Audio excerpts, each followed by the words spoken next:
பாப்பா can you hear me? இந்த பாட்டை கேட்கும்போது டிஸ்னியோட ஃப்ரோசன் படத்துல ஒரு பாட்டு வருமே, அந்த பாட்டை கேட்கிற மாதிரியே இருக்கு. ஒருவேளை காப்பி அடிச்சிருப்பாங்களோ? பாப்பா கேன் யூ ஹியர் மீ? யாருக்குமே என்னோட ஃபீலிங்ஸ் புரிய மாட்டேங்குது. இல்லவேடா, நீ ஏன் வீட்டுக்கு கிளம்பி போக கூடாது? 3 நாள் இங்கேயே உட்காந்து என் உயிரை எடுக்கிற நாத்தம் தாங்கலடா. தயவு செஞ்சு போய் குளி. ஒருத்தனை சாவடிக்கிறதுக்கு 1000 வழி இருக்கு. ஆனா இப்படியா பேசி பேசி அறுத்து அறுத்து ராவடி கொடுத்து பாவமா தெரியல உனக்கு? எனக்கு தெரியலையே. அவளை காதலிச்சிட்டேன். என் உயிருக்கு உயிரா அவளை நான் காதலிச்சிட்டேன்டா. அதுக்கேண்டா என் உயிர் எடுக்கிறேன்? கலாய்க்காதடா. நான் வெனசாவை ரொம்ப ரொம்ப மிஸ் பண்றேன். கொஞ்ச நாளா எல்லாமே எக்கு தப்பாவே நடந்துட்டு இருக்கு. தலை எழுத்து. என்ன விட ஷின்சானுக்கு ஃபேன்ஸ் அதிகமா இருக்காங்க. ஆமா, நான் குழந்தைங்க மட்டும் இல்ல, டேய், டேய், டேய். பெரியவங்களும்.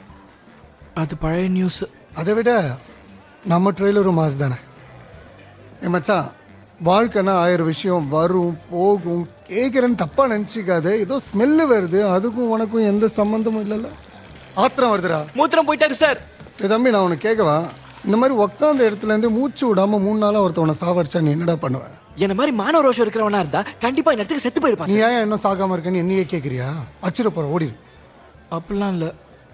வீட்டு கிளம்பு வேறு. வீட்டுக்காரே இல்லாத வீடு வீடே கிடையாது.